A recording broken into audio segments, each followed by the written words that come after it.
Hi guys, good morning. Good morning dito sa US.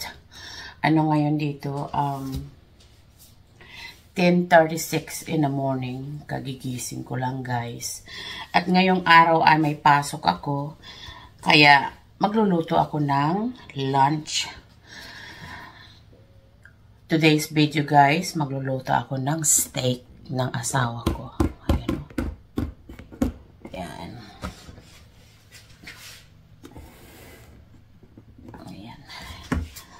Una ay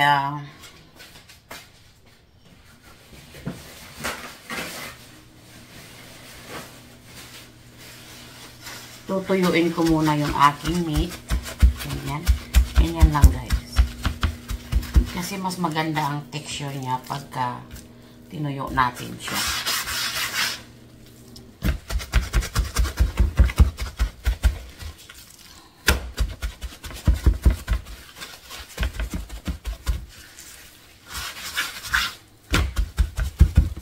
Ang kapal guys, oh.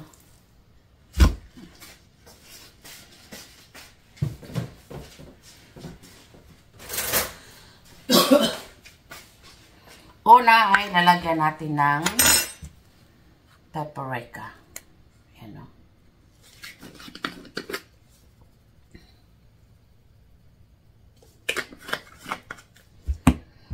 Ganyan. Lagyan natin ito.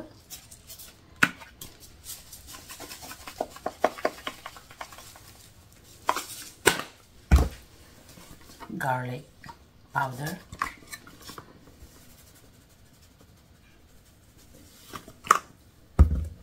black pepper,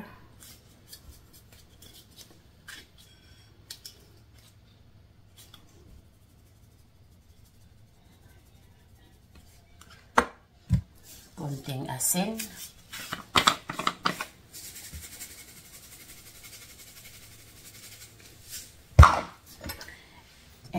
konting chicken or but not. Ayan. Ngayon, gaganunin muna natin, no? Para talagang pumasok yung makot niya ang seasoning. Tapos ay mayroon ko nito. Siyempre, bugbugin muna natin para maging tender yung meat.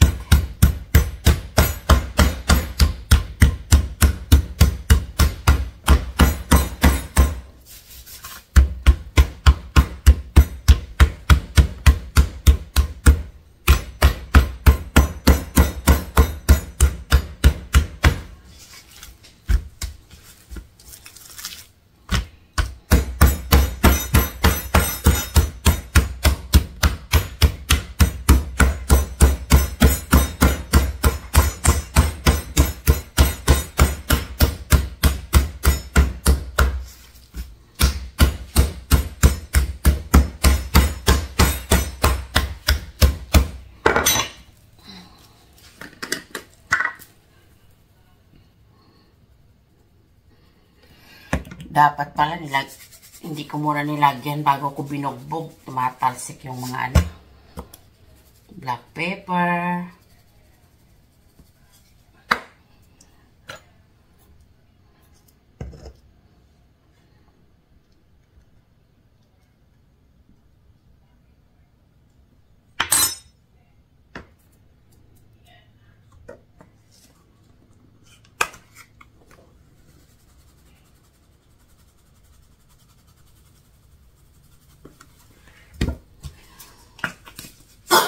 Excuse me.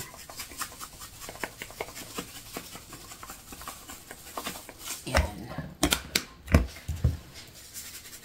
Ting asin.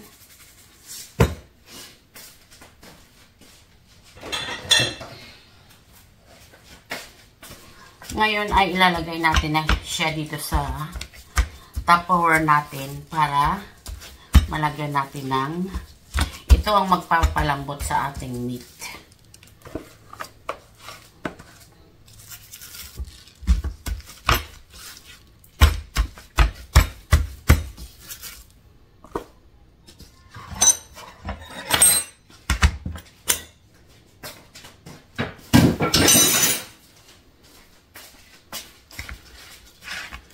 At ibabad muna natin ng mga 30 minutes bago natin siya i-grill.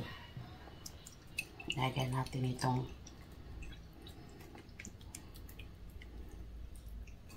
yan. Yan siya guys.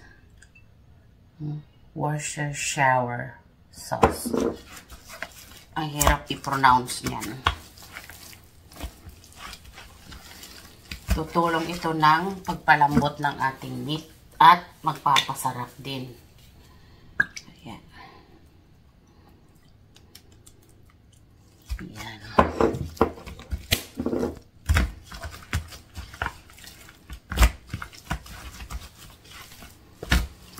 Itabi lang muna ito guys at maggagayat ng ibang side. French fries lang. Homemade french fries lang ang gagawin ko. Yan guys, yan yung aking inside grill. Yung barbecuehan ko, electric barbecue dito sa loob ng bahay ko. Ayan. Ngayon ay may pasok tayo, wala tayong mag-barbecue sa labas, kaya dito na lang sa loob ng bahay. Pero ang kagandahan lang yan guys ay hindi yan free smoke yan, kaya hindi mag-aaso ang yung bahay. Yan. Una ay ito turn on ko lang siya ng 5. Preheat ko muna yung kanyang grill. Okay? Ayan guys, mainit na ito. Kaya kung mayroon kayo nito, dandahan lang, ingat sa paglagay ng inyong meat. Yan o.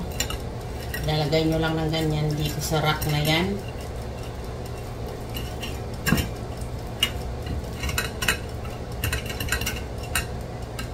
Ayan. Ganyan.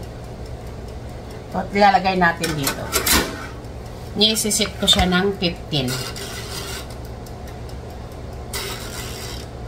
Pwede namang lutuin pa pag hindi paluto. Yung mga Amerikano, ayaw naman nilang lutong-luto yung kanilang steak. Kailangan yung medium rare. Pag ako nagluluto, talagang luto siya.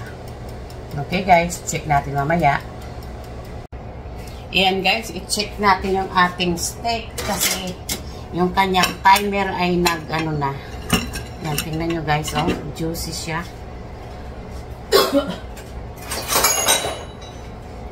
Ngayon, titingnan ko kung luto na ba sa aking panglasa. Sa kanya, okay na ito. Pero sa akin, hindi pa. Tingnan nyo, diba? Parang may dugo. So, lagyan natin ng mga 5 minutes.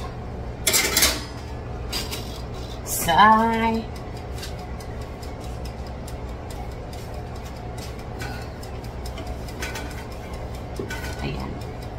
Itong grill na ito guys ay mayroong timer. May sarili siyang timer. Kaya hindi tayo mag-worry o masunog siya o hindi. Okay, check natin mamaya. Malapit maluto yan. Ayan guys, mayroon akong 3 patatas. Ito ay babalatan ko at gagawa ako ng steak fries. Okay? Balatan ko muna siya.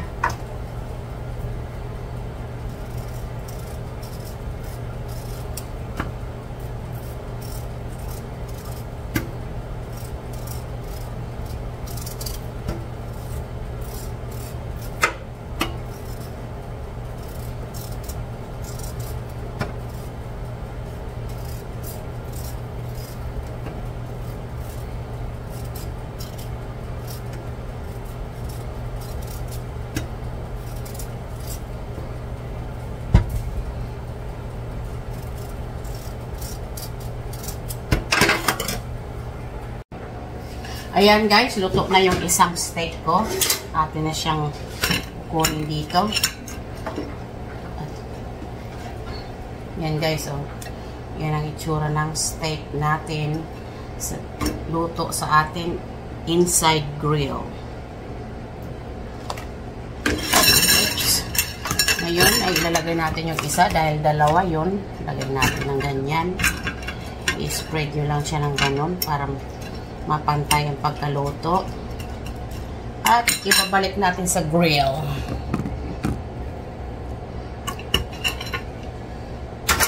Yan. Lagay ulit natin ng 15. Okay, check natin mamaya. Ayan guys, tapos ko na siyang balatan. Atin ang hugasan.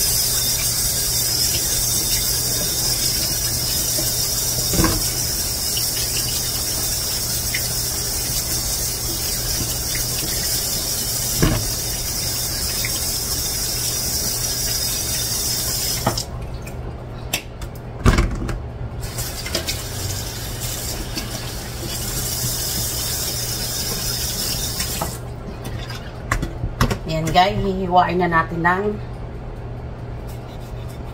malalaki dahil stick fry siya.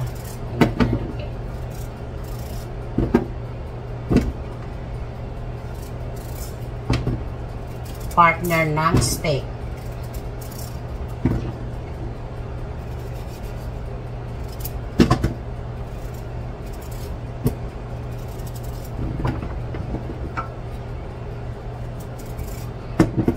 Kasi pag regular steak french fries ay maliliit ang hiwa. Ito kay partner ng steak, kaya tinawag kong steak fries. Ayan. Ganyan siya kalalaki guys. Oh. Ganyan kalalaki.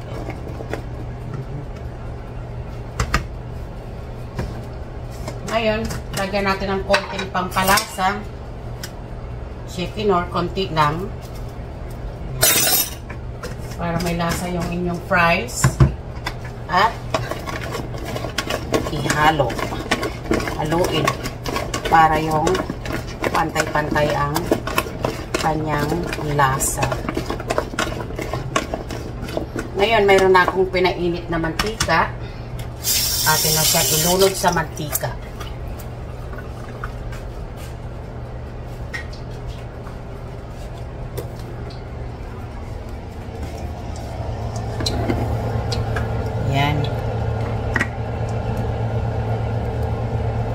Yan ay peanut oil. Okay. At ready na siya. Nasa 6 lang, medium. Lagay natin yung ating fry.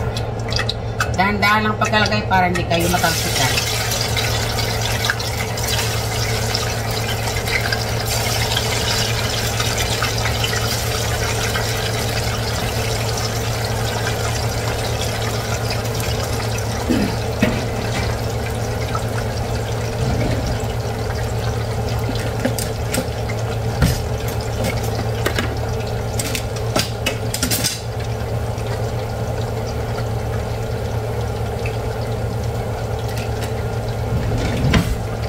At i-spread nyo guys. Ikalat nyo, ilubog nyo sa inyong mantika.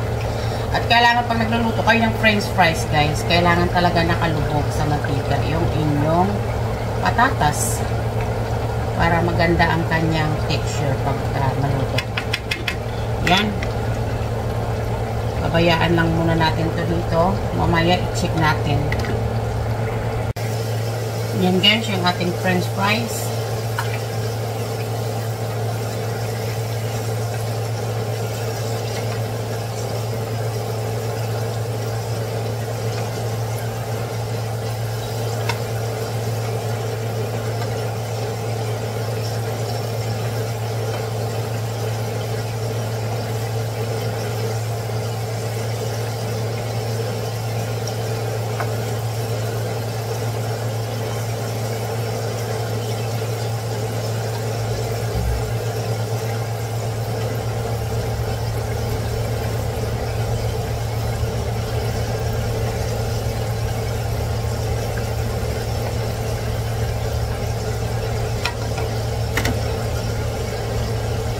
Ayan, check natin mamaya. Maya, luto na yan.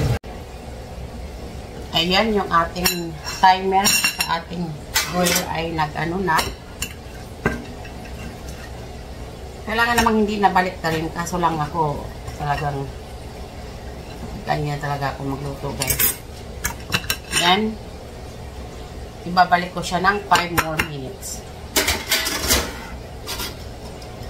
At maya ay luto na lahat yan. Ayan guys, luto na yung ating french fries. As makita nyo naman, brown na siya, golden brown.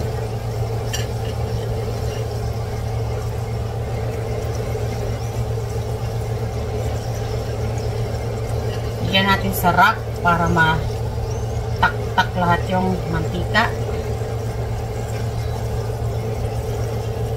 Para hindi greasy yung inyong french fries.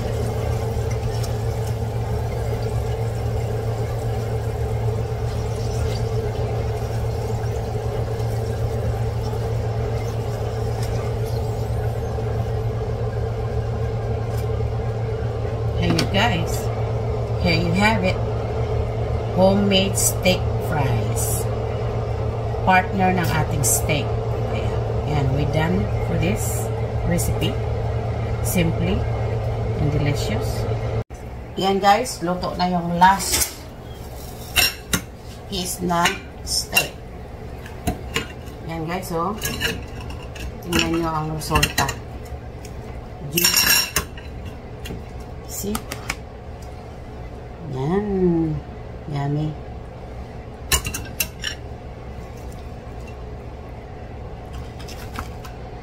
Luto na. It's all done. Guys. Dalawa lang ang niluto ko ngayon. At magluluto din ako bukas. Guys, pakita ko sa inyo kung anong napakaganda sa grill na ito. Ayan. Lahat ng taba ay napupunta dito. Ayan.